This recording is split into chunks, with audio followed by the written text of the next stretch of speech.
What's on there? $4.99 a month. You find out. Yeah. $500. No, $4.99. Oh. It's cheaper than a cup of coffee, bro.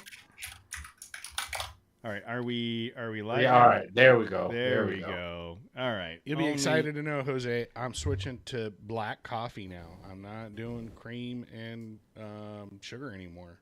You're a pumpkin spice latte? Huh? I'm proud of you. You're a pumpkin spice latte guy? Yeah. I'm shedding my pumpkin spice latte. It is November. PSL Life. Tis the season. Tis the season for the PSL Live. Pumpkin spice lattes and McRibs. Are McRibs back? Don't they usually come back around this time? I don't monitor the I don't know. McRib schedule. I don't know. Hey, look, there we are. We're on YouTube. Look at, we are actually live. Are you guys, can you believe that we actually figured out how to do this? We did it, guys. Thanks It for was the coming first, on, guys. first try. Well, to be fair, you did it. We sat here and made jokes. And that was Calvary Overland with the great interview. Thanks so much, Yeah, guys. good conversation, guys. Yep. Thanks. We'll holler at y'all later. All right. Okay, are you guys ready? What's up, Dave? How you doing?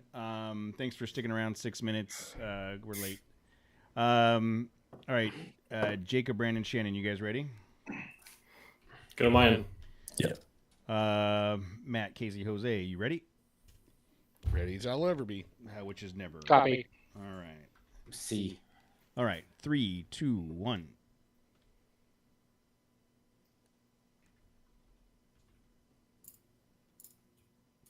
Hey everybody, it is 6:30 on Tuesday night. We are live streaming on YouTube as we typically are on Tuesday night, right around this time. We were 6 minutes late, which is I think the still 10 minutes early for us. Yeah, but the time change and stuff, so that you Yes. factor that in. Yes. And We're I practically don't early. even know what day it is. It's still Tuesday, though. Between the time change and me somehow clicking private on our live stream and not realizing it until like the 5th attempt at broadcasting this. Yeah, we're 6 minutes late. Last Sunday, I saw somebody post online like, it's already dark outside. It feels like 14 o'clock. Like, why? I'm so tired. So it is dark here in Southern California.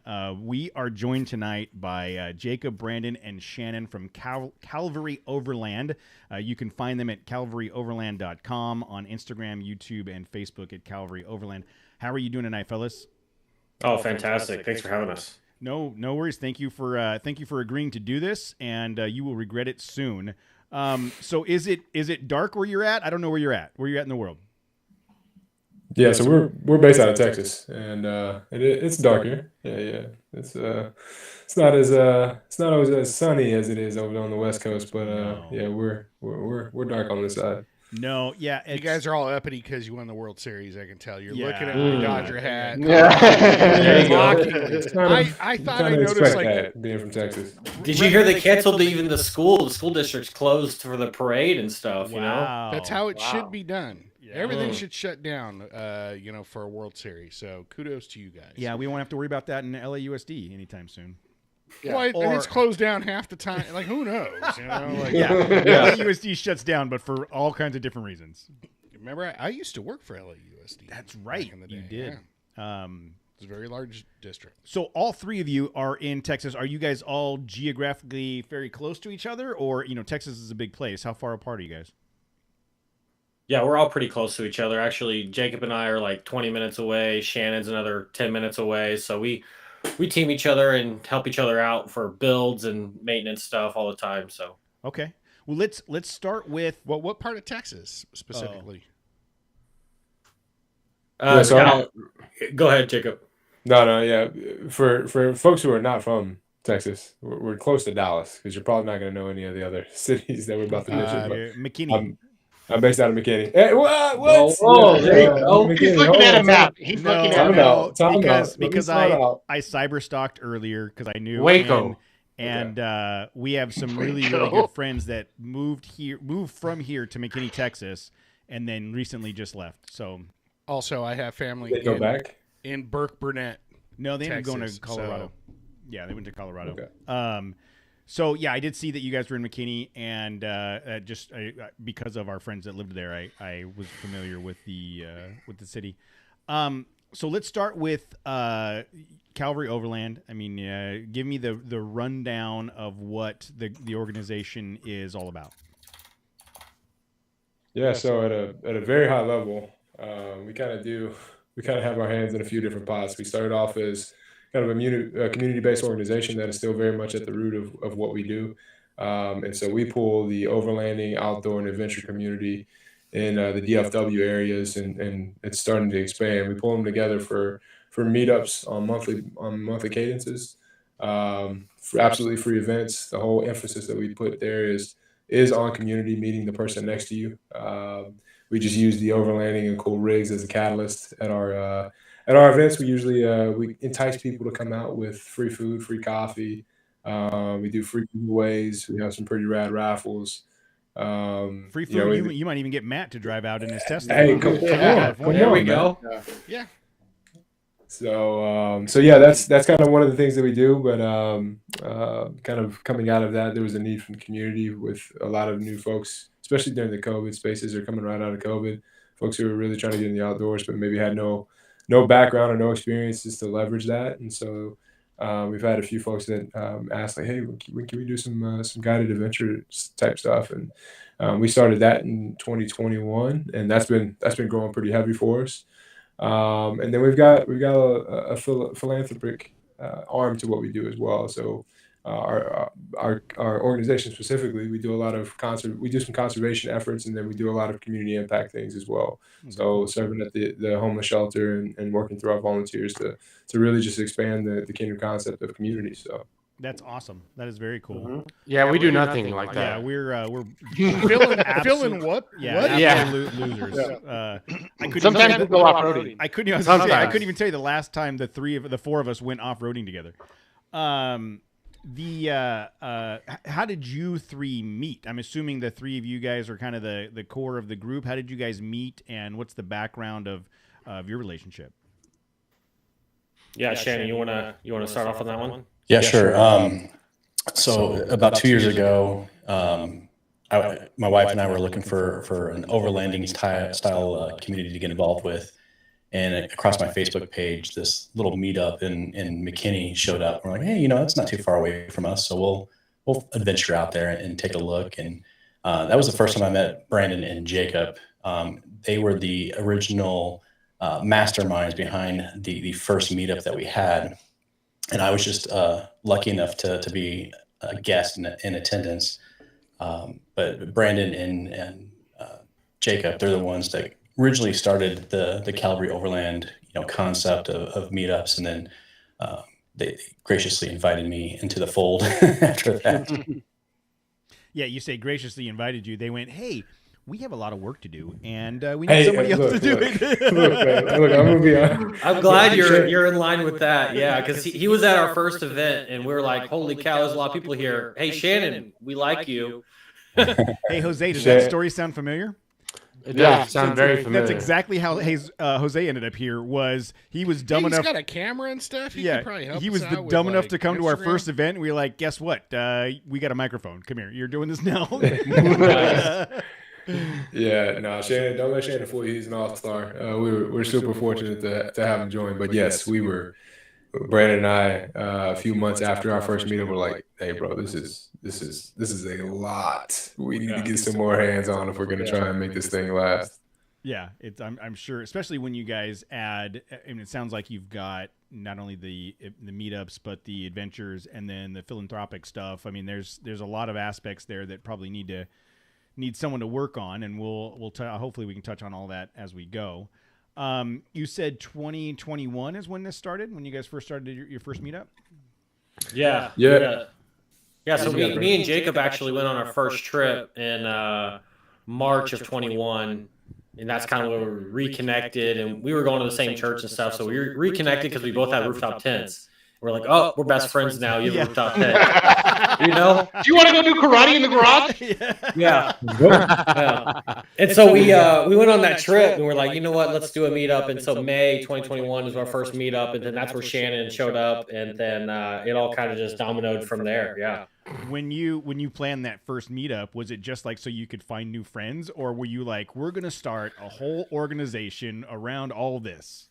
No, man. Look, to be honest, Brandon and I, we connect. We actually knew each other before we even overlanding was a thing in either one of our realms, and he got it. He got his Tundra at the time, and he rooftop in. I'm like, hey, you kind of getting into the game here, bro. What's the word? And we end up missing and we end up finally connecting and going on this overlanding trip. And again, I didn't know Brandon very well before that, but through the trip and being to sit around the fire, kind of getting to know him a little bit better, I realized, like, hey, man, this is a pretty solid dude that I would have never. We would have never. I could put up with him. Yeah. I tell you what, man, you go camp with someone, sit around a campfire, you're either gonna love somebody or hate somebody. At the end of that trip. That's the test right there. Let's put out the fire. Let's go to bed. Let's call it an early night. You know. Yeah. I'm the first one in bed every night. What you guys don't realize is I've hated him for 16 years. I just didn't want to tell him. Thank God he finally went to bed, guys. Party. Let's start that party. Yeah.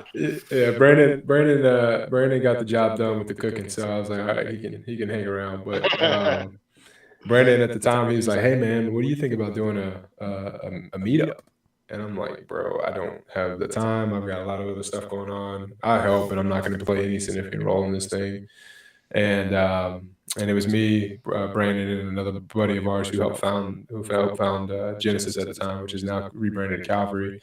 We got back and we're like, hey, all right, let's set this meetup. Let's do this. Let's see what this thing's like. So we set up a Facebook event and deemed it McKinney Rigs and Coffee. Not realizing Rigs and Coffee was an actual, those guys have been very gracious. So what they're referring to is Rigs and Coffee is a trademarked name event. You cannot just decide to have a Rigs and Coffee. You can do donuts and brew. You can do beans and barbecue. You can do anything except Rigs and Coffee without the licensing from the company Rigs and Coffee. And there's a lot of people that have gotten themselves in some trouble. At least gotten a phone call because they kicked off a Rigs and Coffee event and they were not affiliated. Yeah. We learned the hard way. So take that note. Definitely check out Jacob and David. They're solid dudes. So they're very gracious with us. We called it McKinney Rigs and Coffee. We were expecting 12 people to show up, because we didn't really know anybody, but we saw these rigs running up and down DFW, and a week before the event, Jonathan, one of the other founders at the time, said, hey, bro, have you seen the Facebook event? I'm like, nah, man, I really haven't paid any attention to it.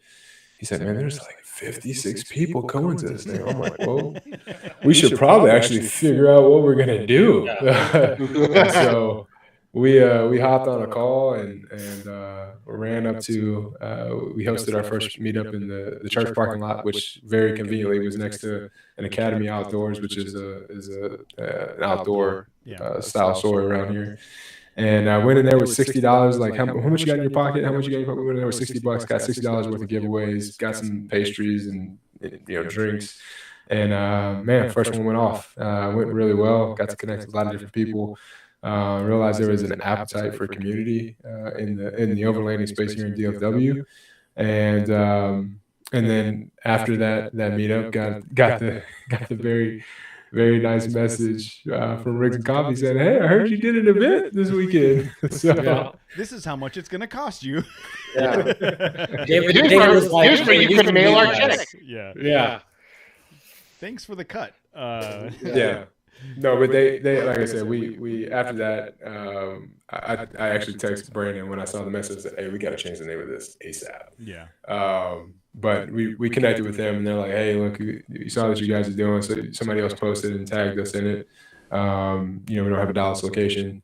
Here are some parameters if y'all would be interested in being our official Dallas location. Then, kind of here's kind of the ropes. And after going back and talking with the guys, that's when we decided, hey, this may actually work out for us. So I've been to Texas a handful of times, and forgive my lame ass Southern California elitism, but I don't like when you go into Texas. There's like it's like nothing but concrete. Like it's just flat. Like it's just like I don't immediately think of overlanding. I know that there's a ton of outdoor lifestyle stuff in Texas, but tell me about what overlanding is like in Texas. Like when you guys go out, where do you go? What is there a forest that you go to? What's the terrain like? Because I have no idea. And again, the only time I've been into Texas is to go to Dallas or Houston or one of the metropolitan areas for work or something. So that was one of the motivations to do meetups too, right? Because have you been to Dallas? Yes. So like it's a tech guru. There's finance jobs galore, and so everyone's moving here, right? Yeah. From California, Colorado, a bunch of Californians Utah. are coming in and messing it up for you. I know that. There you go. Certain. With our There you go. and stuff. If we can put a And pause then on it, that'd be great. And then they'll go on the Facebook groups and complain that there's nowhere to overland. They're like, you know what? Let's go park your rig in a parking lot, meet up, and talk about overlanding for a little bit to fill that void. You know, that was a little bit of the motivation. But no, so we just did a Padre Island cleanup for conservation. So that's one of the gems of Texas, is the largest non-developed barrier island in the world.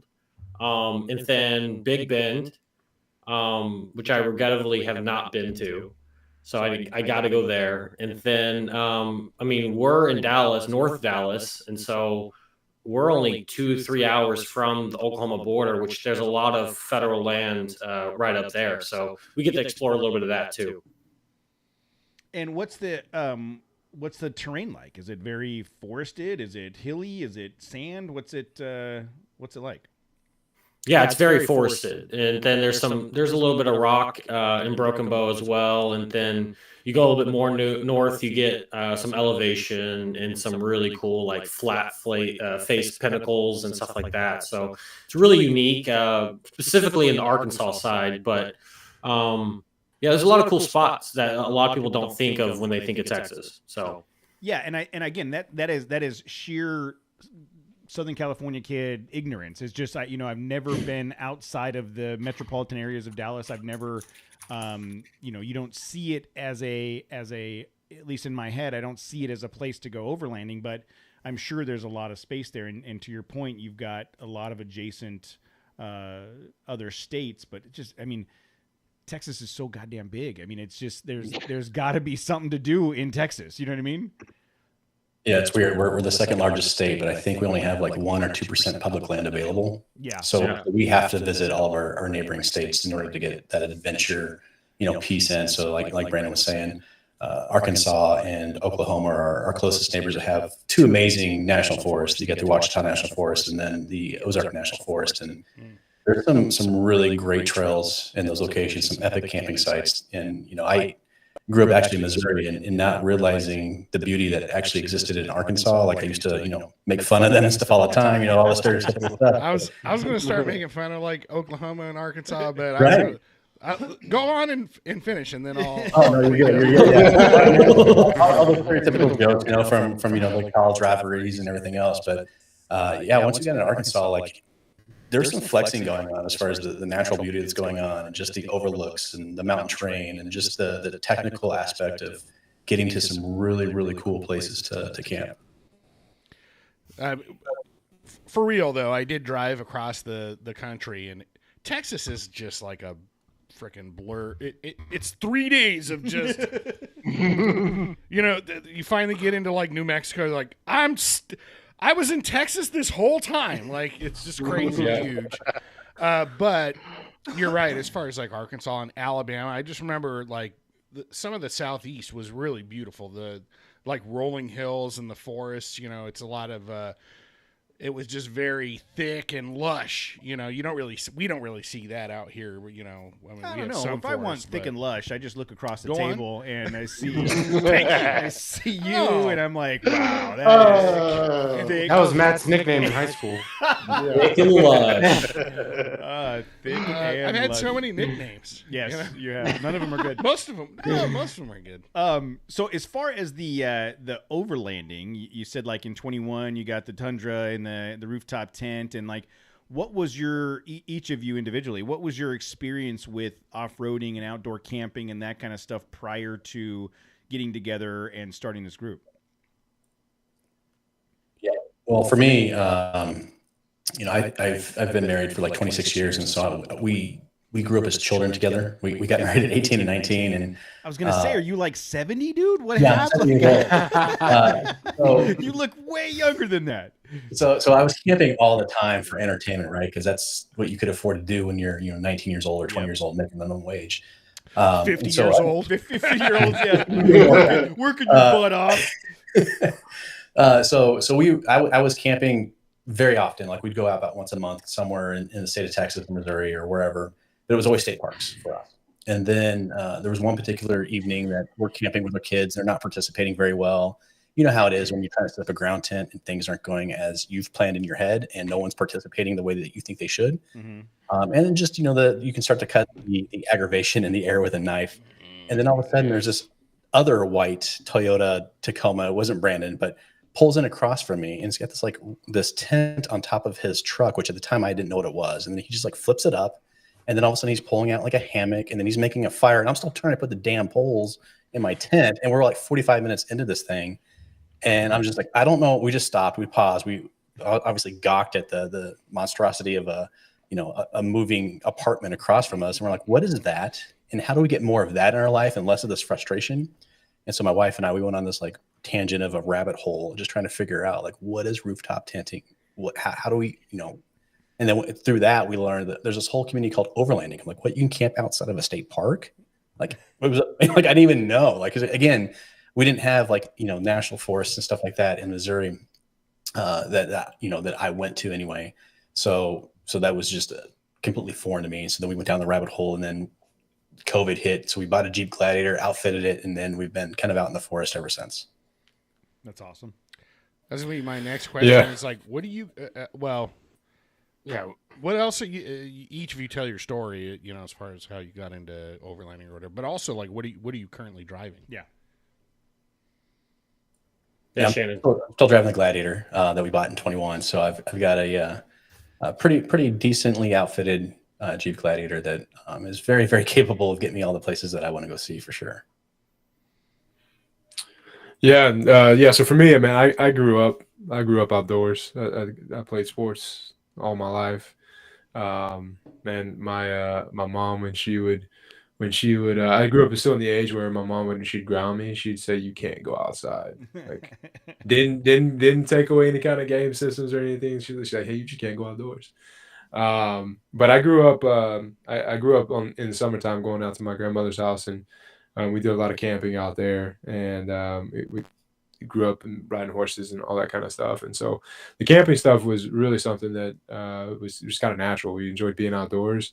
And it was like, well, I don't feel like going back to the house. Do you? No? Cool. Well, we'll just hang out here. And then I can't remember where it was. It was probably just in the age. I wasn't a big kind of Pinterest guy, but I think my wife showed me. She's like, "Hey, there's some guy stuff on Pinterest," and she pulls up this truck. There's a lot of guy stuff on Pinterest, by the way. Yeah, I didn't know. It's Look, worth checking out. I'm telling you, I woodworking, slept. man caves, truck stuff. Pinterest is cool, guys. You know what Trust else me. has that? Google. Pinterest is Yeah. no. Pinterest curates it in a much better way. The algorithms are better. I'm telling you, you should all start pinning. I'm just saying. You're I'm not asking gonna- a lot of me, Cody. It's not, You're not asking a happening. lot of me. Just ignore them. Everybody just ignores me. Yeah. Hey, look, I'm with you, Cody, because on that is where my wife showed me the first like kind of overland style truck and camper, like pull behind camper, and then I just went on a rabbit hole. I was like, what the heck is this? Started going through. I'm like, dude, this is awesome. And at the time, I had a off-road edition of a '96 Honda Accord.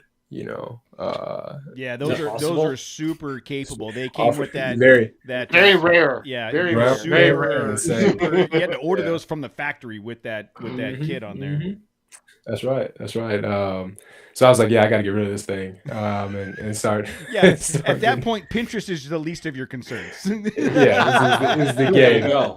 That thing was reliable. That thing was reliable as it gets out. But got rid of that. Went with an H3. Realized that was it had the inline 5. It was really I kind of bought it souped up, and it was just really, really, really slow.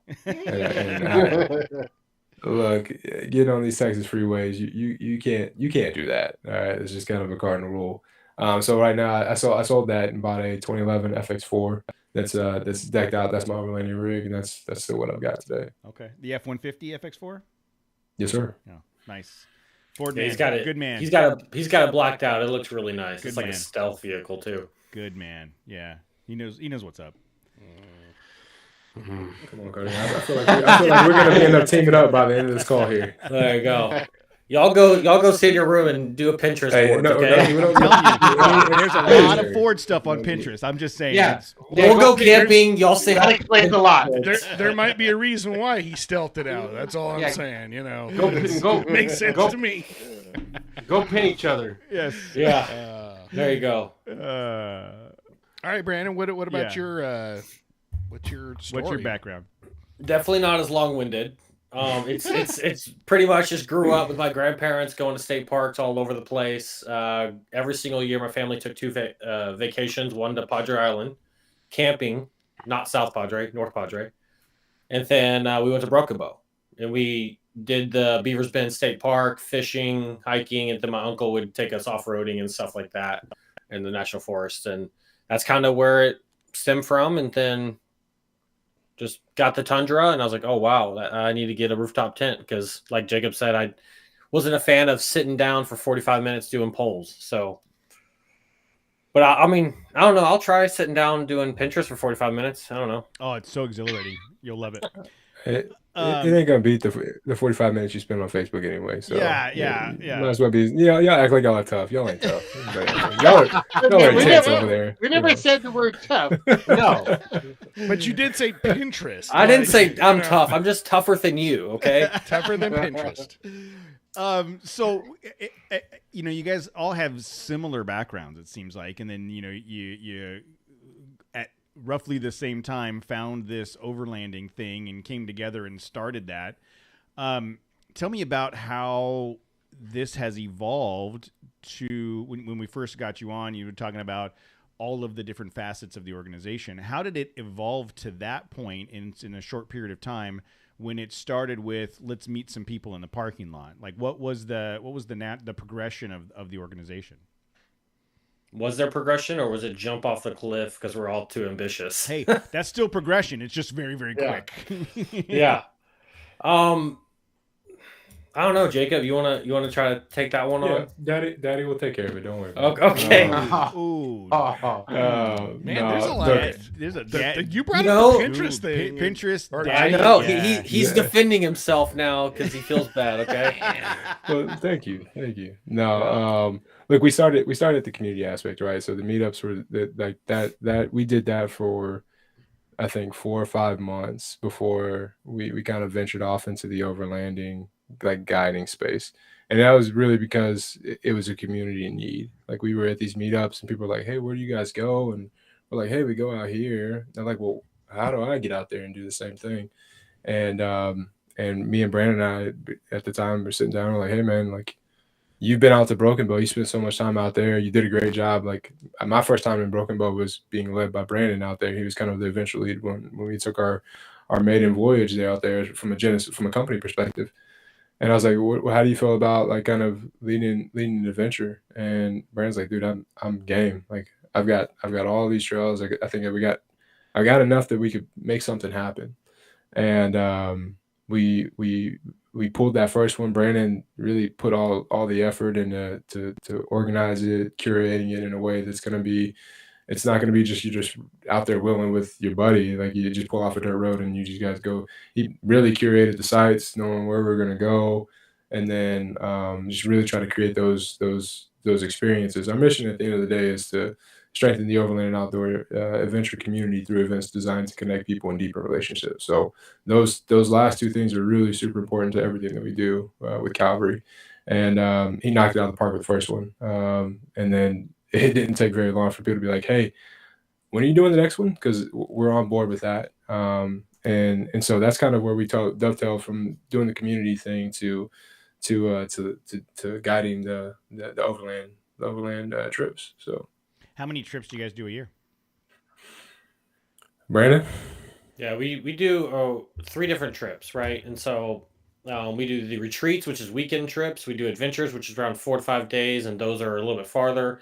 And then we are getting into expeditions, which that's going to be your Colorado, Utah, New Mexico, even when we do Baja eventually, because you start talking to me about overlanding, you will not get out of the conversation without mentioning Baja. Like Baja is my favorite spot. So, but yeah, so we do any range of 5 to 7 trips throughout the year, and those include convoys to like More Expo or Rendezvous in the Ozarks, or like even the Overland Expos. Like we try to get our community engaged with convoys and just all sorts of stuff. So it's pretty wide range from 5 to 7 around there. And do you limit the amount of people that can join on these trips? Like, how do you plan that out? Yeah, so when I'm out there finding campsites and trails and stuff, that will tell me how many people they can facilitate. And also the shorter trips that have more accessibility for like the retreats for the weekends will make it more available so people can come hang around the fire and stuff. But like when you start becoming more intimate, that's where you start creating memories and diving into cultures and stuff like that. So we don't want 20 rigs and going into a small town when you're trying to be creating memories in an intimate setting, so yeah. Sorry, that's 100% accurate. I think it was maybe 3 years ago, we did a Mojave trail trip. We had 30 trucks, 32. 30, it was 30 rigs. Like the radios, we couldn't have when we were running across the desert. The caravan was so long, the radios weren't reaching from the front to rear truck. So because you only that's over 1.5 miles or 2 miles long.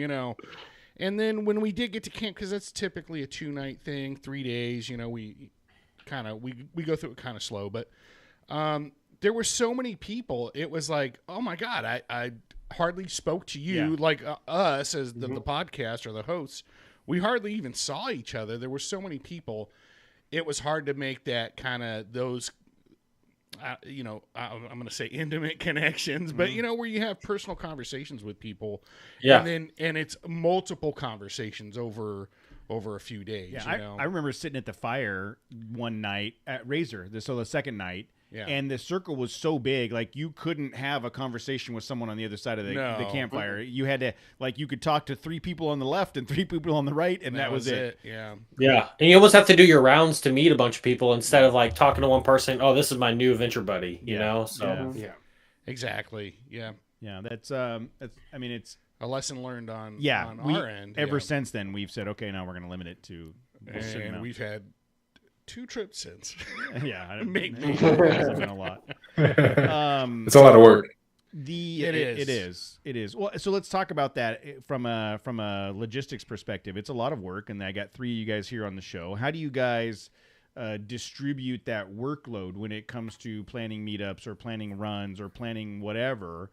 How do you guys figure out who's doing what? I'll just kind of be brief, and then I'll pass it over to Shannon. But like we've got us 3 right now are the ones on the call, but we also have another group of folks that are really key in like making sure that we are able to successfully execute on all these things that we do. So we got Paul, who's on our lead team, as well as Zane and Chelsea Weisner, who kind of come in and support from admin perspective. Like I said, we've got like we're wearing like 3 different company style hats at the end of the day. But then what we realize is that even with the number of people that we have, it's not going to be enough to be able to like really execute on what we want to do. And so we've got an awesome group of volunteers that honestly help facilitate the meetup. And I'll pass it over to Shannon and talk about that, because Shannon really is the director of our meetups. And if you think about what we do with what at Calvary, it's like an upside down triangle where the base is at the top. Our meetups are the lowest barrier of entry. We make them free for everybody. We entice people in. We also impact the most amount of people. We have like on average 300 plus people that show up at our meetups on kind of like a monthly cadence. And then the second level below that is our community impact stuff. So that's where we're like taking 10 to 12 people and either impacting the community in one form or fashion, serving at a homeless shelter, or taking a TAC rifle course, which I know is kind of a familiar thing for you guys in California.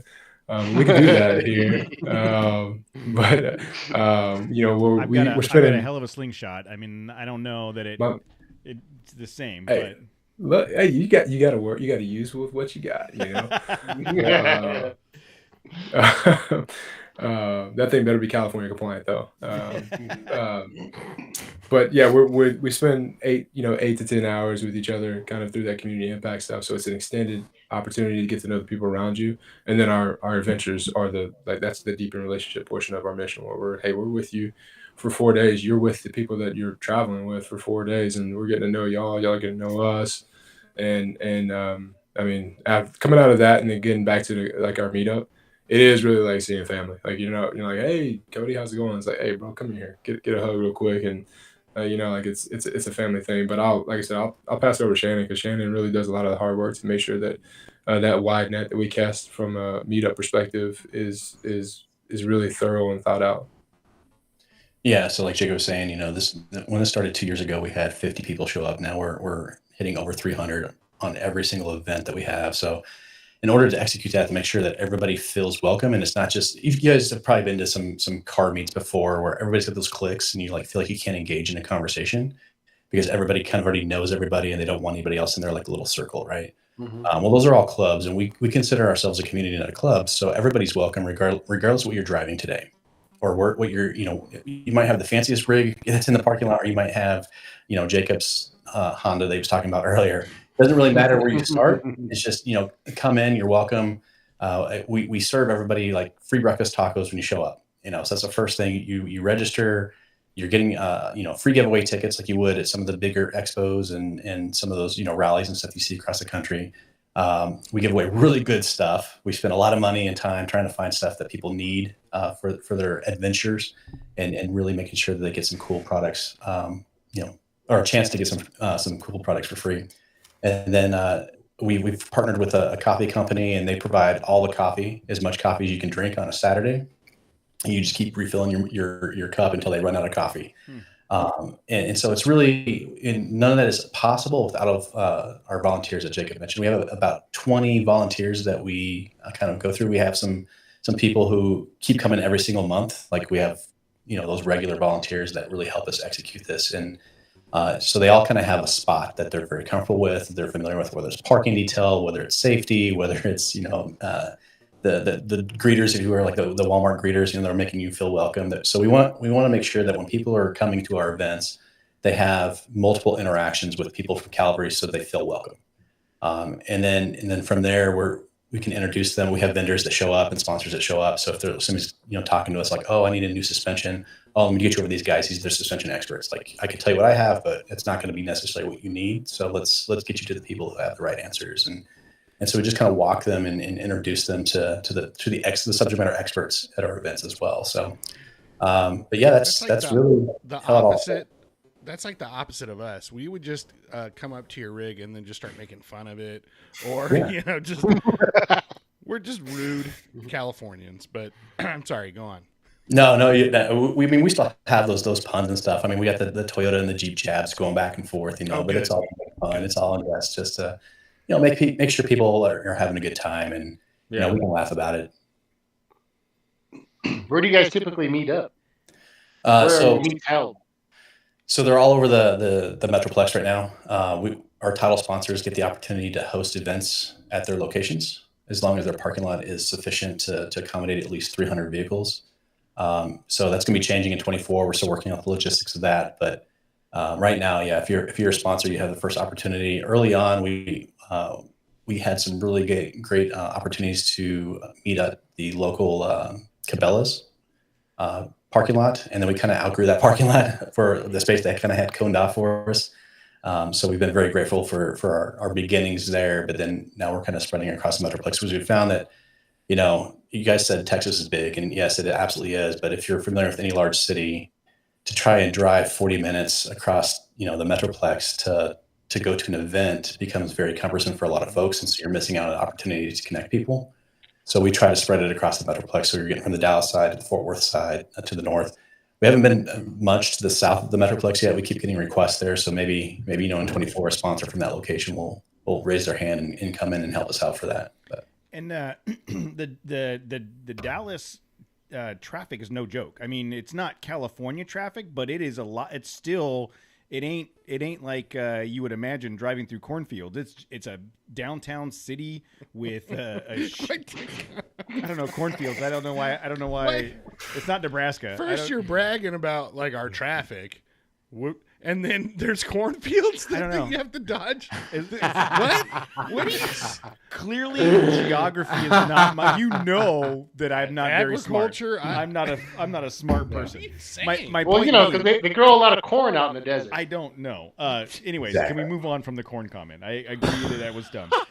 But my point is that, like, yeah, it's even if it's just on the other side of town, trying to drive through the metro. Is corn something I should be concerned with in our traffic areas? No. I don't know. I'm just trying to understand how you correlated corn with traffic.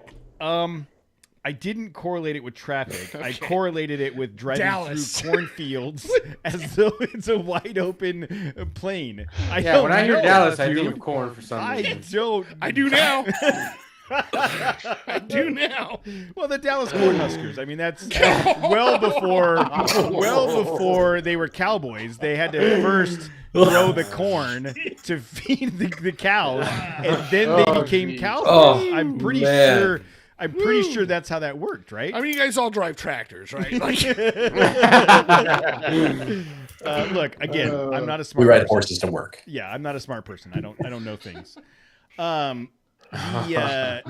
So tell me about your sponsors. Who's on board as sponsors, and how do they participate in the things that you guys do? Yeah, no, honestly, this was again, when we started this thing, this is not part of the plan. We just wanted to pull some people together and check out some of the rigs and get to know some of the folks that are driving around. But from the very beginning, we wanted to provide like a high value event. If you're going to spend 4 or 5 hours on a Saturday, like, we want to at least make it worth it. So we didn't want to really half-ass it or do anything like that. We really put a lot of effort into it. So from the very first event, we knew we wanted to provide food and drinks for the folks that are coming out. And then, we've mentioned the giveaways. We've gone a long way from pulling $60 out of our pocket and going to Academy for giveaways. But we did have a few companies who were in attendance in the first one, the first event. They were like, "Hey, we'd love to partner with you guys. Like, can we pay for the food for the next event? This is awesome." We were like, "Yeah, heck yeah, you can. Yeah. Of course." And so we kind of went through that whole first year, 2021, like that. We had somebody come in and help out with some food. And then if they had the ability to pitch in for some of the giveaways that we were still paying out of pocket for the folks that were showing up. And then we realized that the folks who were setting up, and we were like, "Hey, yeah, feel free to set your stuff up." Like, it's a big old community thing. But we were having the meetup grow and grow and grow. Like, the attendance was going and it's starting to kind of gain some speed. And then so we went into 2022. We were like, "Hey, like, if we're going to continue to do this, we can't keep taking money out of our pockets to like make this happen. We want to, but let's be smart about it." And that's where we kind of came up with our sponsorships here. And then CB Adventure Supply, who's an overland outfitter out of Fort Worth, are actually going to be at their place for the meetup this upcoming Saturday. Was really the first one to hop on board and like, "Hey, look, we had zero expectations. We're like, "Hey, look, this is what we can use this for. We can create a website and all this kind of stuff, like centrally housed and get the community together." And Ryan and Libby out there at the CB Adventure Supply, they've been awesome. So they hopped on from the very beginning, became our first title sponsor. And so, we invited them out, gave them the premier spot. So everybody that comes to our event, we have them check in, and we call it sponsor row. And so they come up and they're able to connect with the sponsors, the title sponsors. But yeah, so from there, it's been continuously growing. So like our 4 title sponsors right now are CB Adventure Supply, Off-Road Place, which is their off-road version of Toyota of Irving, Outback RV of Texas, and Zero Breeze. And then for our community sponsors, we've got Rack Attack, the Elwood, Overland, Lexus, Plano, Outdoor by 4 joined us and hopped in, Logic Overland. And then we've got some other companies that are really, really we're appreciative for their support and their local companies as well. So we've got Firebrand, Inspired Overland, and then AL Off Road, our current sponsors. That's awesome. And how did you guys, like, what is your background? And maybe you don't have a background in it, but what was your background that gave you the chops to go reach out to these organizations and start saying, pitching this idea to these people to bring them on board? Yeah, so I wouldn't say it's a one-to-one correlation background. It's not for me. But I did kind of come up in I led some groups and some organizations as I was growing up, and was able to leverage a little bit of the experience I had for that. But I think what it ultimately came out of is like, hey, this community has a desire to make this, like, want to continue this. If they want to continue it, then I mean, we should figure out a way that, if we can figure out a way to sustain it. And so, really, it was a hope and a prayer, and man, God's been good on that. So, Yeah. Yeah, I mean, all of those, bringing all those organizations together. I mean, again, that takes. It takes more than just for people out there that are like, hey, I can do this. It takes more than just picking up the phone or sending a DM on Instagram. I mean, there's you have to build a reputation. You have to build a background. These organizations need to feel like you're going to be there long term. There's like a level of professionalism that is required when you reach out to these companies, and they're investing time and money and product and all that stuff. And for you guys to be able to take this organization that you've created and leverage that with these other corporations, that's kudos to you guys. I mean, that's a big accomplishment on your side. Yeah, it's really nice to have them not they're coming on and we're like, hey, we're non-exclusive, right? So you're going to come out and set up your booth right next to a competitor, but we're doing it because the community is asking you to. And a lot of them love it. They love coming out, meeting new people, getting to be in front of the numbers every single month. And then the people behind the companies that we partner with is the most important thing for us, right? So we have multiple meetings before we vet them, right? We want to make sure they're good for the community, because that's our ultimate mission, is to take care of the community, because they are taking care of us. Mm-hmm. Mm-hmm. So yeah, that's a really good point. Like, our sponsors they believe in the mission. Like, they are about the community. So I mean, when they come out and see it, like, a lot of these folks, we reached out to a good handful, but half of our title sponsors actually found us. They showed up at one of our events, kind of heard throughout the grapevine that we were doing something, came out, checked it out, was like, hey, this is awesome. Like, how can we get involved? And that's where we're like, hey, well, this is what it is. And to your point, Cody, like, yeah, while no one here, like Brandon, Shannon, or nobody is working for Calvary full time. Like, we each have full-time jobs, but we put full-time hours outside of our full-time jobs to make sure that this thing is kind of rolling in a way that is going to represent the community well and sustain it. And so we did have a pretty, like, we knew where we wanted to go.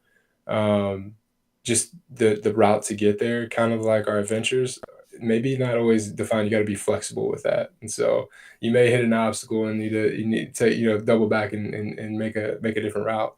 And so we've done that. But to Brandon's point, like, our sponsors, they believe in the community aspect. And from the very jump, we're like, hey, this is all about the community. We appreciate y'all's, like, resources and your ability to sponsor us, but, like, this is about the community. So if we're hosting an adventure place, you can't tell us that we're not going to invite somebody that's in our sponsor list out there. And no one has. In fact, they have started collaborating with each other. Like, Zero Breeze is, like, now having units sold along with the trailers that Outback RV sells. And so it's been a very collaborative community aspect here. And like Off-Road Place, the Toyota of Irving's selling coffee on their website now, that a coffee sponsor. So it's cool to see them pair up and team up. And I was going to say that I think for the most part in our community, in the off-road overlanding community, even with businesses whose livelihood depends on selling product or getting people in the door, there always seems to be enough room for everybody. And there are always going to be outliers in that. But I think, in my experience, anytime we've gone to events or expos or had people on the show or any of that, those organizations recognize that they're just one of, I don't know how many, that are providing a service to the community, and everybody is going to make a choice as to where they want to go.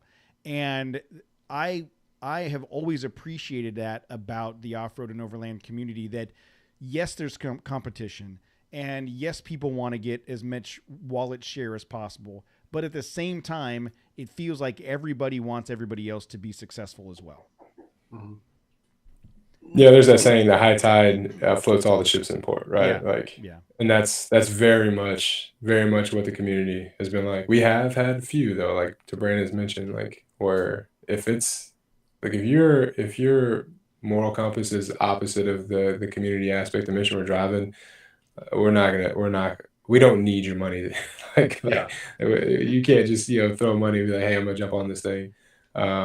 We've turned a few companies down and have removed some for things that just didn't fit with our ethos. Yeah, So, but that's how you find who is the right fit, right? Sometimes some look, there's a spot for everybody, and there's a specific company that operates a specific way, and they have an audience. It doesn't matter how they operate or what they're trying to do. There's an audience for them. They just might not be your audience, right? I mean, it's by going through this process and bringing people on board and having those conversations and seeing how they interact with the community, you will quickly identify whether or not they're in line with what you're trying to accomplish. And you can, gracefully make the choice to say, hey, great, you're not invited to the next one.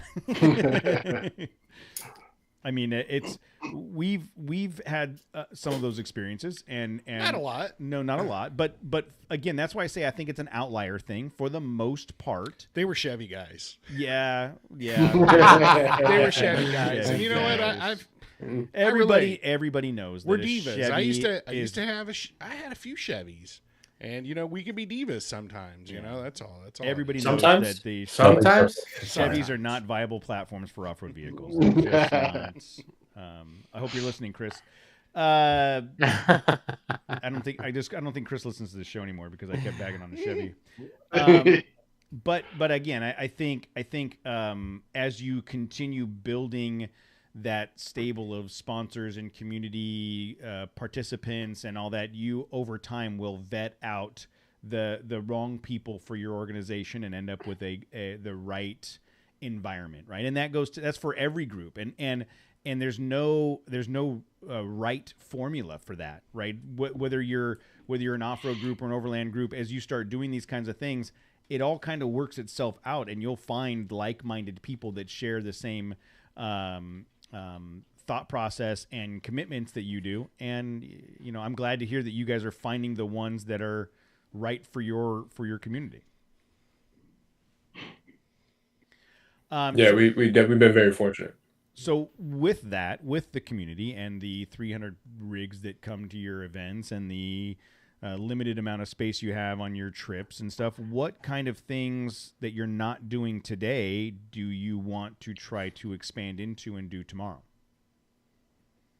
Don't ask that question. No, I'm just kidding. I got to imagine the list is long based on what you guys have said so far. Look, yeah, Shannon, I think your perspective here is gonna be awesome to share. But there's so many different ideas. Like there's so many things that we hear throughout the community. Like, hey, it'd be nice to have this, nice to have that, and like I said, while this is not a full-time job, we very much treat it like it is. And so we did our 2024 strategy planning a month and a half ago, where we spent 6 and 7 hours deep till 1 a.m. after work, just kind of planning out what 2024 looks like. And part of that was actually saying, all right, look, we got all these ideas. We actually probably need to pull some off the board because you can't execute on all of them to the degree that we want to. And so while we're pulling some off, there are some things we're looking forward to with 2024, with growing the media platform on YouTube. That's been kind of a big investment for us, and kind of a desire to want to get and share the community with the rest of the U.S. and whoever else wants to watch, right? Next year, and I'll transition to that here in a second, but we're also trying to figure out, like, hey, this community thing. We've had a lot of folks from Oklahoma drive in and be like, hey, this is awesome. Like, well, I mean, they're in Oklahoma. Like, what do they really have in Oklahoma? Okay. I mean, At this point, they're like, Texas is great, and that's just because they can't reach California. Let's just be completely honest. You might actually have cornfields in Oklahoma. Close.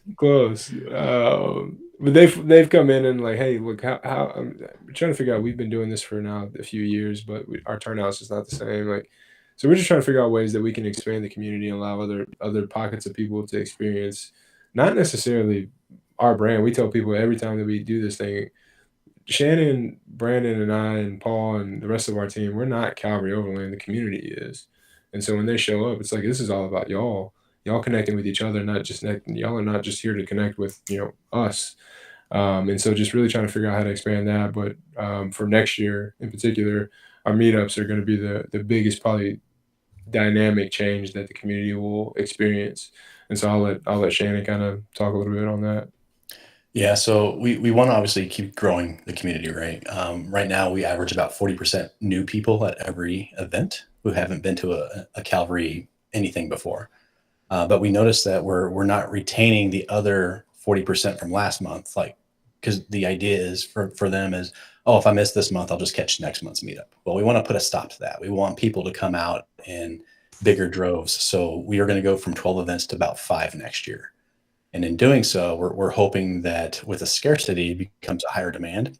So we want to hit that 500 rigs to 1,000 rig goal by the end of 2024 is our goal. Hold on a second. Does that apply to us, guys? Like, if we only put like 3 podcasts out a year, would we get more than 4 people to listen to this stupid shit? People would just stop downloading. They'd be like, those guys gave up. It's yeah, I think maybe we need. That's what it is, huh? In the chat room, you guys don't feel any scarcity. You can have us whenever you want, and there's no need for you to participate every week. We're like the cow that gave up the milk or something. All the milk. Like, Yeah. Who's gonna buy There's no the premium. milk? Or There's the no cow? premium version. Betty White flat out said no. You're on the premium version. This is the premium You're on the. They don't talk about corn on the regular version.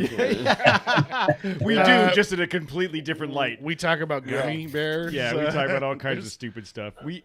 I think we've talked about it a couple hot dog times. Broth. We've Hot dog broth. talked about We Trail talk Chasers After Dark, and I think that Trail Chasers After Dark will probably get more downloads than normal show. But sorry, Shannon, I didn't mean to step on you. So five events instead of 12 to try to get more people to commit to actually coming to the events. Right, and then we're also going to triple up on the investment, so the giveaways will be bigger. There will be more larger items for people to potentially win, things that people actually need in their vehicles or on their off-roading adventures. Things that typically. Do you guys give away black electrical tape to Jeep owners to cover up the I mean, dash sometimes. I mean, if you need it, we give lights? no, we give away ducks. We give away ducks to the Jeep owners. Oh, there you go.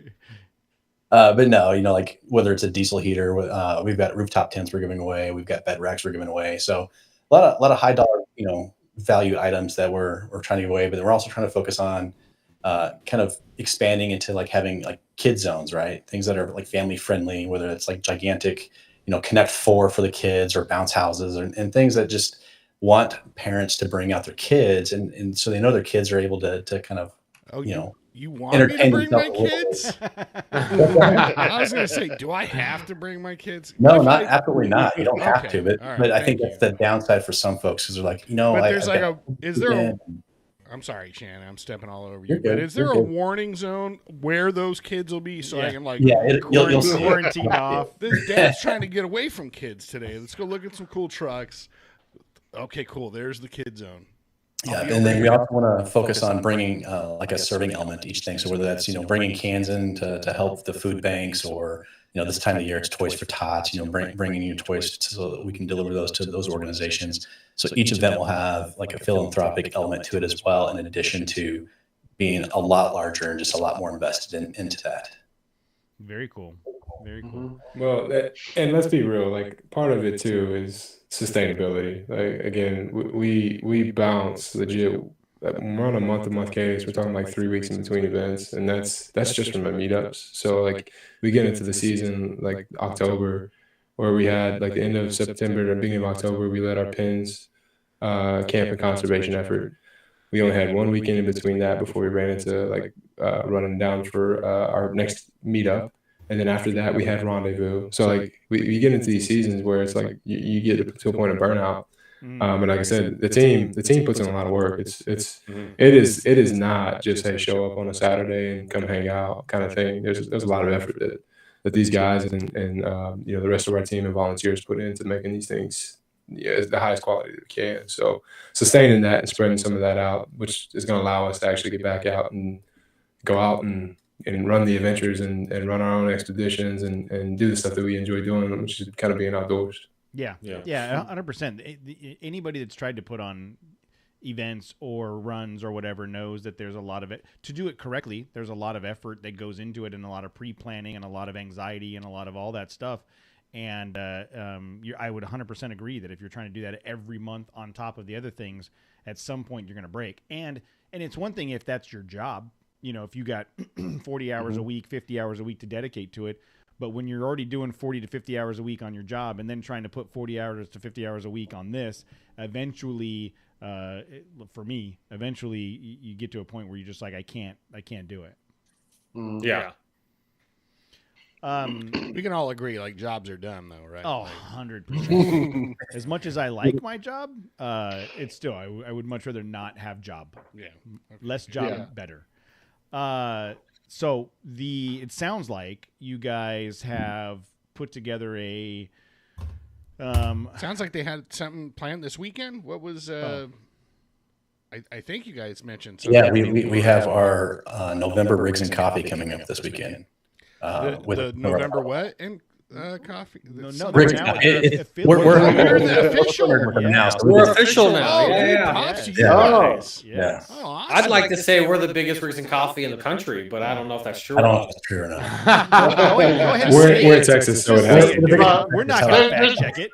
There's no fact checkers on this show. So Yeah. that's it. Like You could say just about anything on this show, and the rest of us would go like, you could say that sounds awesome. we're the biggest, Yeah. whatever, and maybe you just have the tallest people. We're nobody's gonna vet you. We're the biggest off-road podcast that records on Tuesday nights talking to people in Texas. That's There you just a go. fact. Bam. That's just a That fact. is We're fact, also yeah. people's media. And people's Factual. media.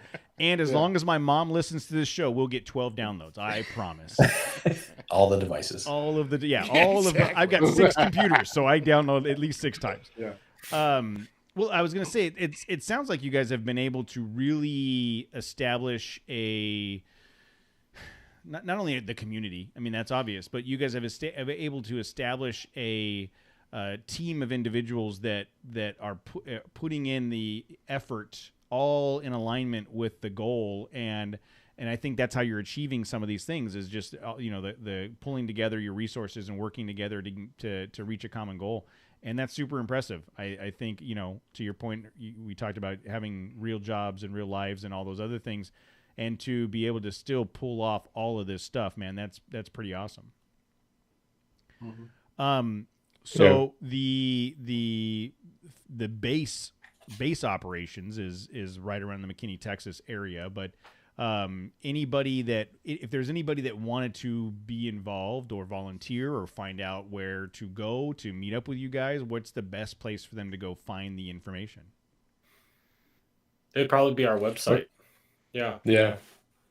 Yeah, Yes. CalvaryOverland.com will have anything that we do. We post on there with a way to sign up or get involved in some form or fashion. Same with a volunteer. Like we've had a lot of folks that have that if you go to the about portion of our website, there's a volunteer like almost like an application, and we will interview because we want to make sure that you're not some shady figure trying to hop into the Yeah, community. you don't produce a podcast at a spare bedroom in your house. That's you don't Hey, look, you don't want those kind of people. Let me tell you right now. We could actually On use the those sign same in the skills. map, Are it's you? really official.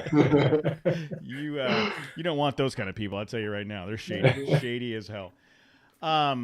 Well, so everybody, if you haven't already, please go follow them on go check out their website, calvaryoverland.com. Go on any of the social media sites and YouTube at Calvary Overland. Check out what they're doing. If you're in the Texas area or have some reason to be in the Texas area, go check them out. Guys, I'm super impressed with your coordinated ability to make these things happen and your willingness to, go out and find the resources that the community needs, bring them together, and bring a like a position of service to the community. And that's impressive, the way you guys have been able to pull this off. And I'm very, very glad that you've had this success that you've had. And I'm expecting that that's just going to continue to grow, whether you guys like it or not.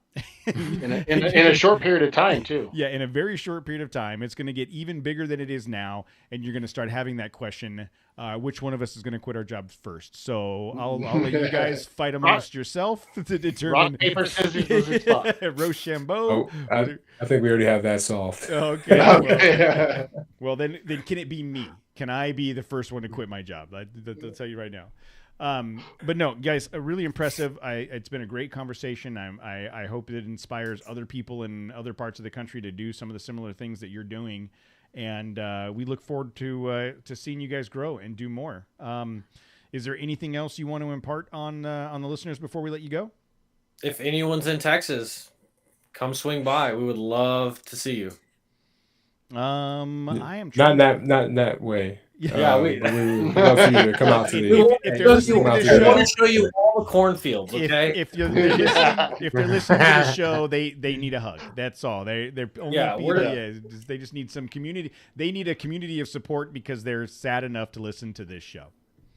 So I would just say, hey, thanks for letting us come in and crash the party. You guys have been a lot of fun to hang out with, and I appreciate y'all allowing a company like ours to get in and spread the word. So appreciate y'all hosting us tonight. No, it was a lot of fun. Thank you so much for your time tonight, you guys. Hopefully the community continues to grow for you, and we will talk to you sometime soon. Have a great night. Y'all are awesome. Thank you. Thanks, guys. All right, you did not hang up. You didn't hang up. Good All job. right. All right, yeah, guys, that great conversation. Super impressive what you guys are doing. We are still live, so don't say anything you don't want live. But that's where we'll end the recording. So I will edit this tomorrow night after work, and I will send you an email. I'll make some social media posts, and I'll send you an email once it's uploaded and ready to go. It'll be ready for download on Thursday morning. In the meantime, if you have any company logo, artwork, anything like that you want me to include on those social media posts, just email it to me, and then I'll use that when I create those social media posts. It's been a long time since I've ran reports on where our listenership is, but at one point Texas was pretty high up on that list. So hopefully some of our listeners will in that area will come and find you. And then if there's anything you guys need in the future, feel free to reach out. We love to see organizations like you guys grow and flourish and provide the services to the community. So I appreciate you guys taking the time to talk to us. No, man. Like I said, thank you. And likewise, like we try to, this is always I think that part of the reason we are where we are is because we honestly value partnership. So like if there's something that we can do to help with y'all, please y'all don't hesitate to reach out. Okay. When we share, would y'all rather your YouTube or your Spotify? Doesn't matter. I think actually I would say more Spotify because I'm more concerned about audio downloads than the video watches. YouTube is just what we do for fun. But the audio download numbers mean more than the video at this point. Check. Got it. So good question. Okay. Well, guys, we're going to give you the rest of your night back. Have a great evening. Thank you so much for the time. We're going to continue with some random chatting and making fun of Matt for a while. Guys, don't leave. Whether they stay or not, we're still going to make fun of you. Join on the insults. Yeah. But, appreciate the conversation, guys. You guys are fantastic. Thank you so much. No, appreciate y'all. All right, guys. Have a good night. Thanks, guys. All right. Anybody need a potty break or anything? Nah. Okay. Nah. All right. Okay. 3, 2, 1. Fucking corn. I don't know where, dude. I don't know. Like, you know. I don't. Hey. Hey, Yeah, no, I don't know what were you doing? You know, when you're driving through Texas and you hit all the cornfield. You know, when you're sitting in traffic in Dallas, not like there's corn I'm sure there's corn somewhere in Texas. But The in corn Dallas, capital of America. in traffic, corn. Dallas Corn Boys. I don't know what to tell you, dude. Oh man. Look, all right, look. I'm not smart. We know this. I'm not good at things. I think it's We know like this. everything west or east of like Colorado, the Colorado River is like cornfields, It's farmland, it's and it's the farm where Clark Kent grew up. I don't know. It's like it could be it's all the same. Any of it's that all the stuff. same until you hit like the Jersey Shore. Like Exactly. Exactly. So look. If you hit Detroit, you went too far north. I'm not smart, but I'm smarter than Matt. You're equally as bad. At least I know who I'm attacking. Like I'm attacking him because I've been there and I know exactly what Emmett's about. But you just started randomly throwing. It's been a long day. It's been a long week. I don't want to say it was an insult, but it was like, what are you talking about? Look, I'm not smart, but I'm smarter than Matt. Casey, why am I smarter than Matt? What? Why are you smarter than Matt? Mm-hmm. Why am I smarter than Matt? I feel like there's a specific reason. There's a very specific reason you should be thinking of right now. I'm smarter than Matt because 6 months ago, I would have listened to people when they said, just flush the transmission and change the sensors. I thought you were going there, but I wasn't 100% sure. So, segue, I guess, huh? Whoop, whoop, whoop, whoop. Whoop. No, Matt has monster news. Yeah, Wait, what? so it took me taking some time off of work to go do it, I guess. Whatever. Plus, okay, let's just break it down. So this past week I had the most of the week off because we're normally in SEMA, which is bumming me out because all the video and on Instagram is like all SEMA stuff, and it's like, yeah, oh, man. man. I am definitely disappointed that we didn't go to SEMA this year, but I did not have the bandwidth to do it. No. But the good side is, or the good thing is, I did have the time off, so I started up the truck a couple weeks ago. I told you guys, and I wheeled it around. I'm like, oh, okay, cool. The gas is still firing. It's running the truck. It's not that bad. And I had a couple of issues getting it to stay running. I think because the cables were all rotted and whatever. But whatever. I got the truck up to Bear Valley, and me and Casey jumped on the transmission and flushed or drained all the transmission fluid and pulled the pan down and replaced the filter. And immediately, like, that fluid was super. There was no debris whatsoever. The pan was extremely clean. It's got the magnets in it for any shavings or what have you.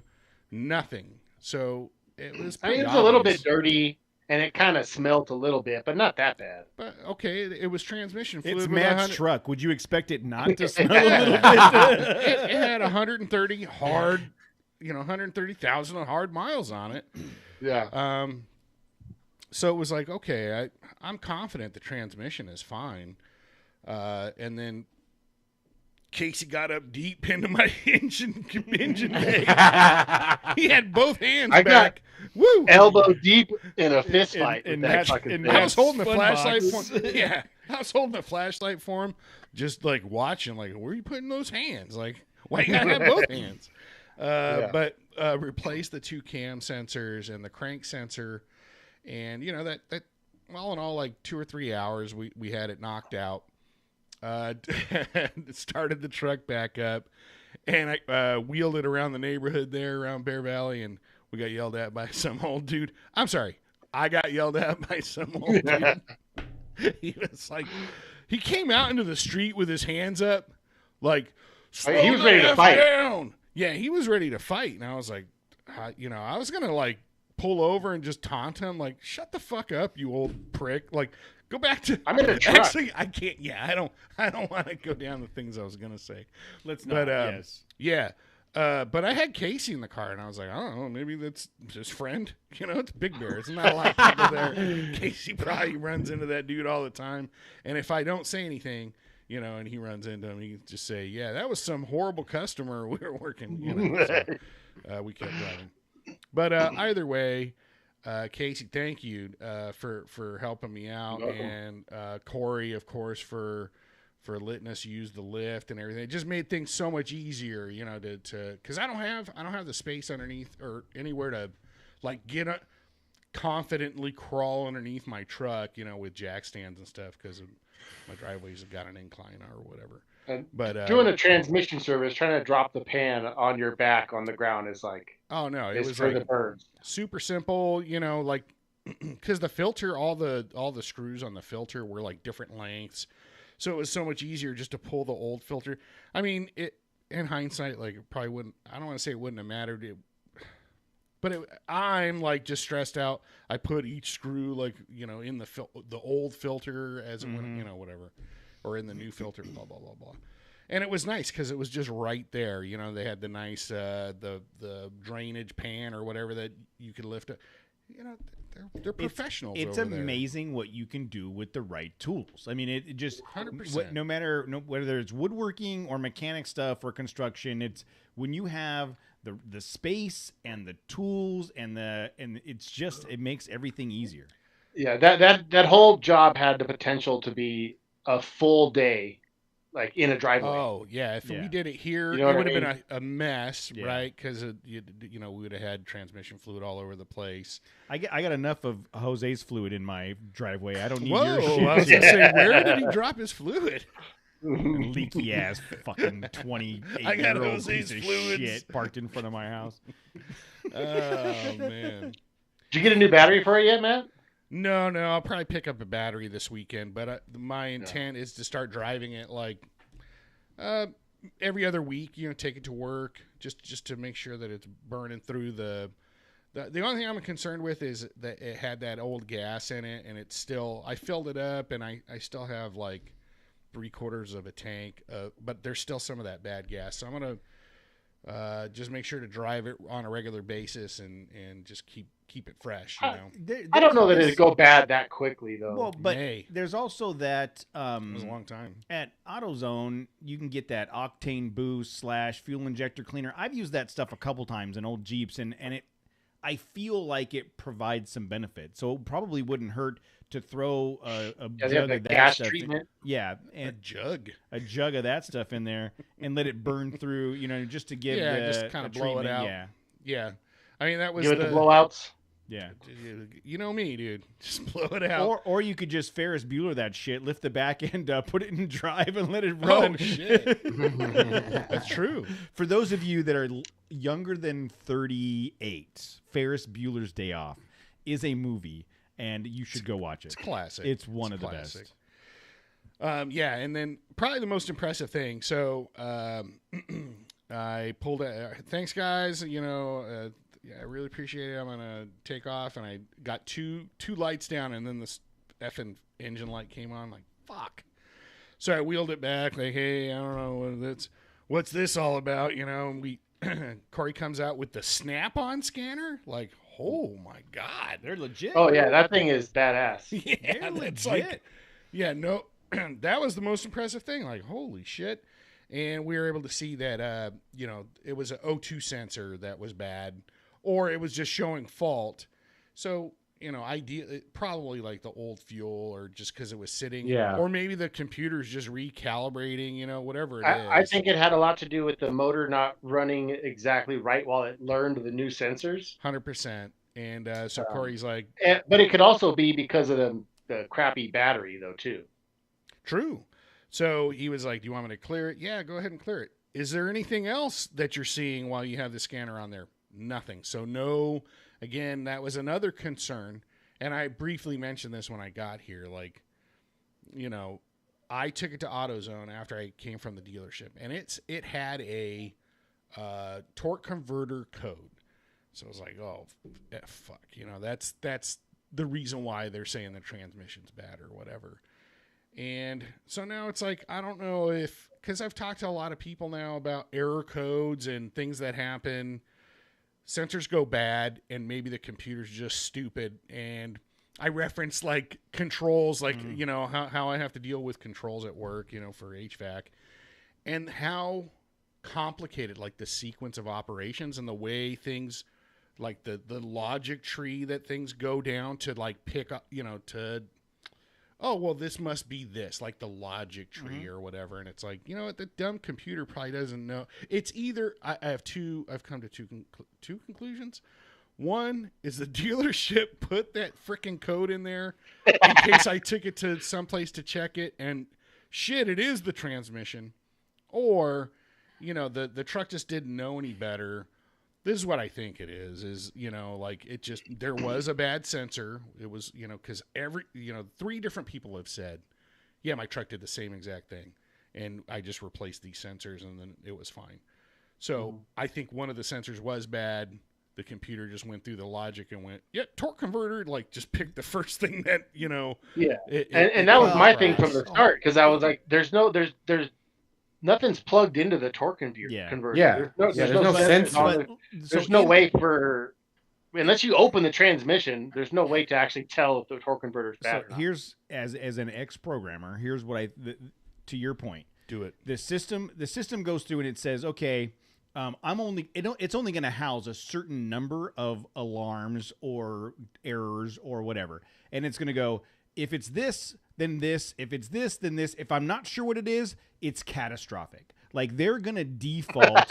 they're gonna default to the catastrophic. If I don't know 100% that this specific sensor is failed, but I know there's a problem, I'm just gonna say it's catastrophic, because that's how they protect themselves. Hey, we threw you the catastrophic error and you didn't do anything about it. It's not our fault.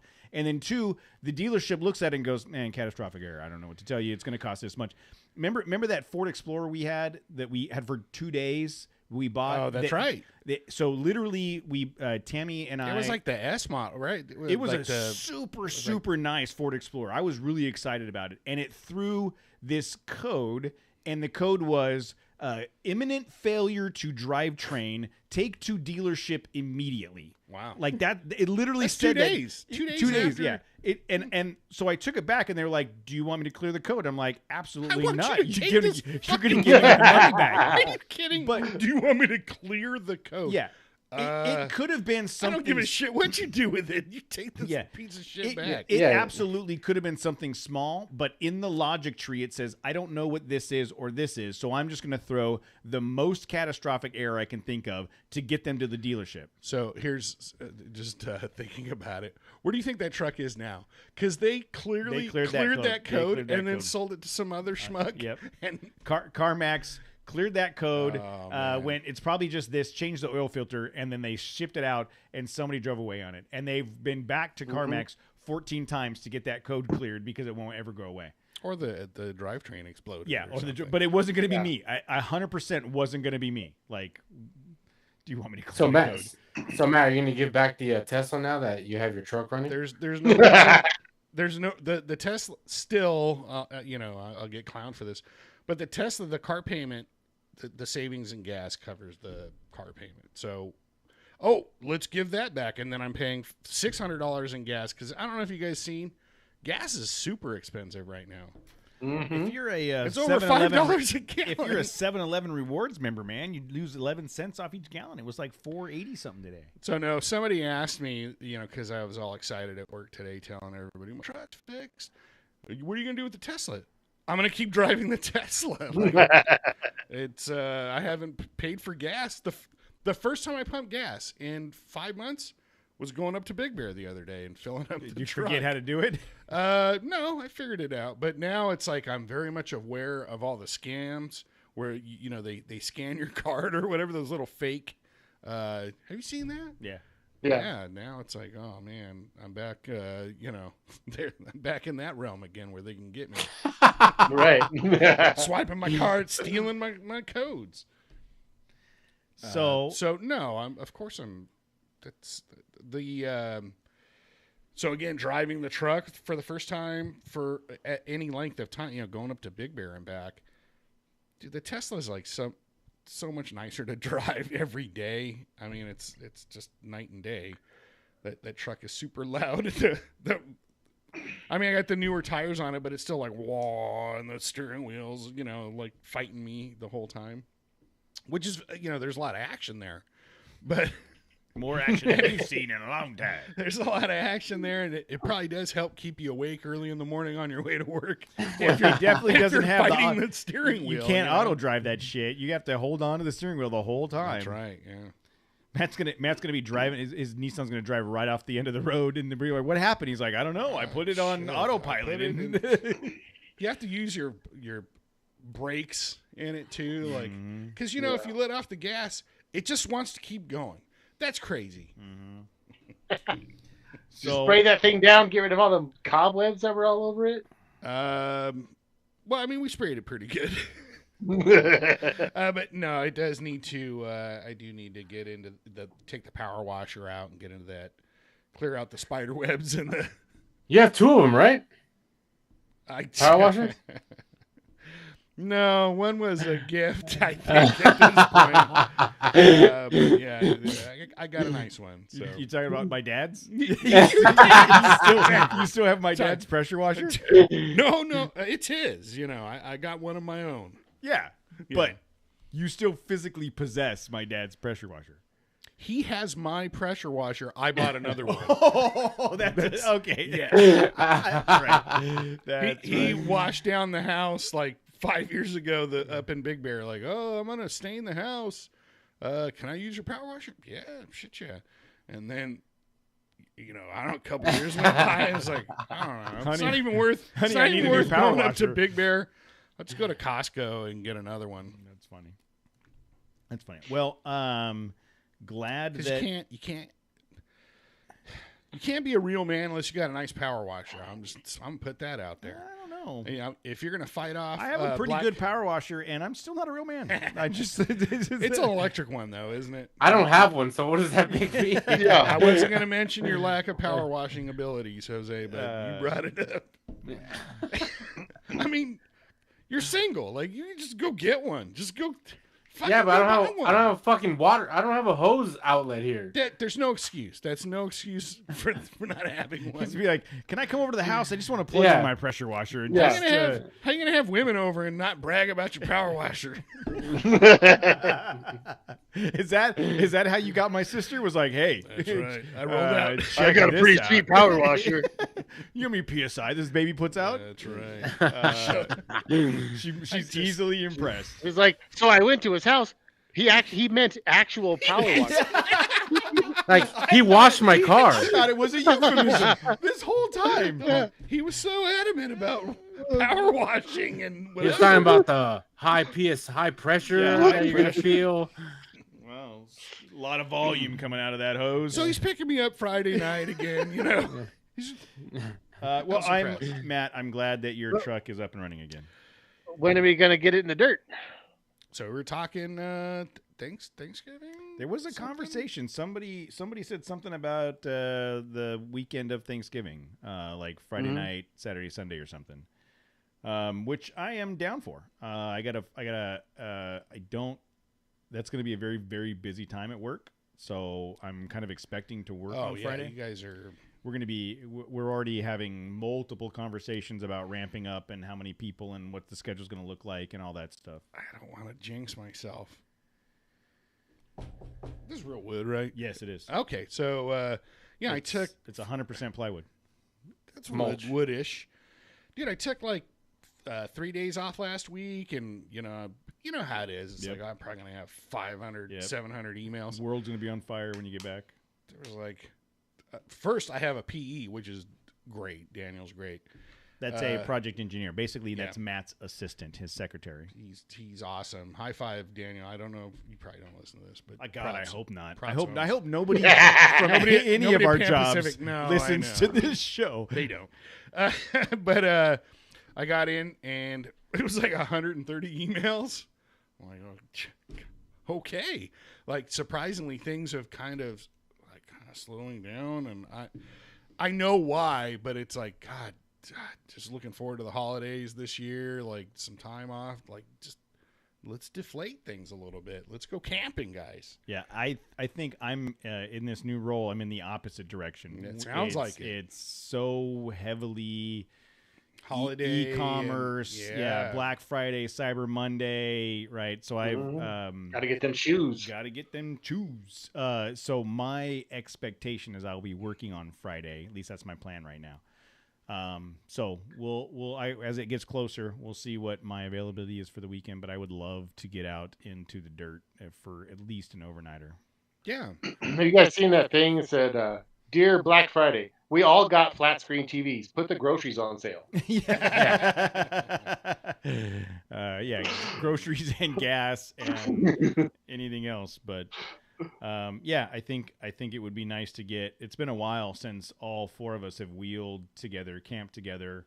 It'd be nice to get the four of us and then the entire group. That again, we haven't get the core group together. Yeah, everybody. Oh my goodness. Everybody to go do some stuff, have some fun. So I'm definitely going to try to make that a priority for that weekend if someone wants to put a plan together. I'm sorry, you're breaking up. What did you say? Yeah, somehow when I say if somebody wants to put a plan together, all of a sudden all of the equipment stops working. The plan's already it's together. Just get the hell out there. Okay.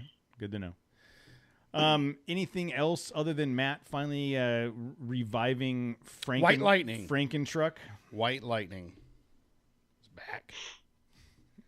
Well, I was, all that stuff coming out of SEMA, like on our Instagram feeds. The coolest thing I saw so far was, Inspired Overland, their super lightweight rooftop tent. Yeah. They made it even lighter because, like, the top part of it is carbon fiber now. Wow. And somebody stole it. And somebody stole it from SEMA. Damn! Wow. Yeah, I guess. They handed it over to SEMA because they. I don't know. Oh, because it was on display, and they had to give it to SEMA, and then they were going to pick it up, but it went missing after they handed it over. So that fucking sucks. That seems like a bad day. Yeah. Insurance money. I'm SEMA. I was really bummed leading up to it that we weren't going to be there, and I just knew I didn't have the bandwidth to make it happen, and I think all of us in conversation was between work and some commitments at home and other things. It just didn't make sense this year. So and you know what was crazy about it is that Jeep wasn't even there. Yeah. Well, over the last several years, we've seen some major manufacturers drop out of SEMA ever since COVID. Well, they dropped out because of the strike, the big. But I'm just saying, Stellantis as a whole dropped, right? Because Dodge dropped out. And... I'm just saying we've seen large tire manufacturers and some of the larger vehicle manufacturers and some of the names that you would expect to see at SEMA. Ford wasn't there last year. Ford. You've seen them back out because I think after COVID, I think pre-COVID, the thought was you have to be at SEMA. You will not survive as an organization if you don't go to SEMA. Yeah, Ford. COVID hits, nobody does SEMA, and it doesn't impact anybody's bottom line. And so they were like, well, maybe we don't need to spend 2 to 3, 2/3 of our annual budget on a SEMA show. And they're starting to explore the option of maybe they don't have to, which is why I think you're seeing SEMA ramp up the SEMA Fest and all the other things. They're trying to, they can't sit back and just do the same thing every year. Well, they need to get better bands at that SEMA Fest. I thought there were some good bands. Wasn't like this last one seemed like it would have been pretty fun. Incubus. I remember Nicole was all jazzed about it. I don't think she went, but we were talking about it. I don't think you guys would care, but I think Ludacris was there. Luda. No, I don't care. Yeah. If it ain't Foo Fighters, it's shit. But I do expect to. I would love to go back to SEMA and figure out how to make it happen. I think next year will be just a very different year for me professionally. Starting a new job, it's harder to take time off. So. Do you guys follow Big Bear Off-Road Experience? Yeah. Did you see Tourzilla? I didn't. My social media consumption has been very limited lately. Can you bring it up? Can you bring up Instagram on your big screen in there? I can. I mean, would it take let me make sure I log into the 15 right minutes, account first. or even just on your computer in front of you? Sure. Is this a private thing too? Make sure I'm not on the OnlyGram. Open an incognito page. Off-road experience. Okay, what am I looking for? It's probably only in his story. I don't. Can you look at stories on the computer? Yeah. I've never done Instagram Open on up a your computer. stories. Open up your stories. I'm gonna share that. Yeah, it's in his stories for sure.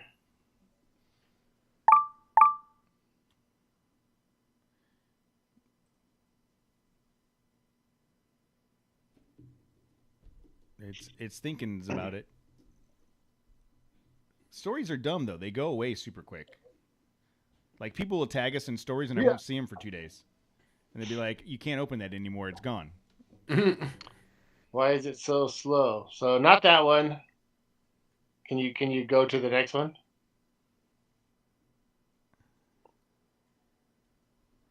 So this is a the post you're looking for is a Dodge Ram 3500 long bed that has been transformed. Yeah, he briefly discussed this when we had him on the show a few months ago. Wait till you see it though. Okay, it's coming up. It's thinking about it. That's it right there. Well, it's just a wheel. Yeah, right now it's just pictures of lights and wheels. And dudes. All right, let me go to the next one. Oops, went too far. Try again. I don't know why, but wow, check that out. So it's an giant 4-door Dodge Ram with a huge like a tour guide. It's like a safari tour guide. It's got speakers all the way through it and like a TV in front of it. Is it broadcasting the Trail Chasers podcast on the trip? I mean, otherwise, all like it's all PRP seats. It's all custom built. That whole thing. I want to get on it bad. I love the post. It says "Call for a good time." Yeah. I think it's freaking rad. It's super rad. Tourzilla. Yeah, kudos to Desi and team for building that thing. I bet that's it's badass. And then there's like a speaker, so the full-on safari experience, right? The driver is in there talking, giving you lowdown on the area, the terrain, things like that, and it's broadcast out to everyone sitting in the back. That's super cool. Yeah, I bet that'd be a good time. So awesome for Desi and team to make that happen. I've not consumed much social media recently. I've been too busy. There's nothing happening. No, same stuff. Just same old shit. Same stuff. The only thing I'm really consuming is like memes that make me laugh. In between meetings. All right. Well, glad to see Matt's back on dirt. Well, now he has potential to get back on dirt. Now we all have to plan a trip, and thanks to the team from Calvary Overland to come on and tell us all about the cool stuff they're doing and make us feel that much less valuable. Yeah.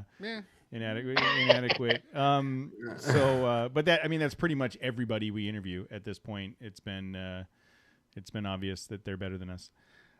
So thank you guys thanks to them for coming on the show. Anything else, guys, before we cut out? I'm starting to hit that wall. Matt's yawning and I'm feeling it. It's like, I don't even know what time it is. It is stupid time change. It is bedtime. Why are we fucking tangent? What the fuck is the time change for? I don't know. I don't want. It's retarded. It's just to make me mad. It was something about farmers, right? Fucking farmers back in the day. Look, when you're trying to harvest the corn in Dallas, you need the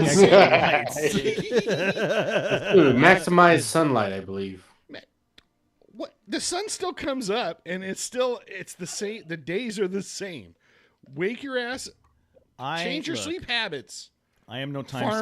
scientist. I am no time scientist. I don't know what to tell you, man.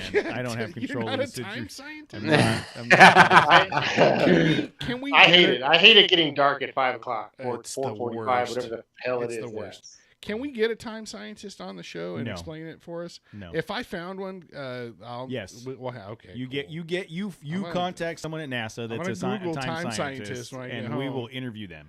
All right. It'll take 30 seconds for them to realize we are not the show they're supposed to be on. Again, we might be the perfect show for whoever I find searching for time scientists. You never know. My God, I can imagine I can picture the dude like- you're gonna bring. Yeah, it's Doc Brown. It's like a Doc Brown 100% Doc Brown. And Bill we're gonna pull up the live feed and I'm gonna look across the table and like, you son of a bitch. like a Doc Brown. You crazy son of a Terminator. bitch, you did it. You son of a bitch. You did it. Oh, that's it. All right. All right, I'm everybody. motivated now. Oh shit. Time scientist coming up next. Thanks everybody for hanging out with us tonight. You have a great night. We'll talk to you next week. Later. Yep.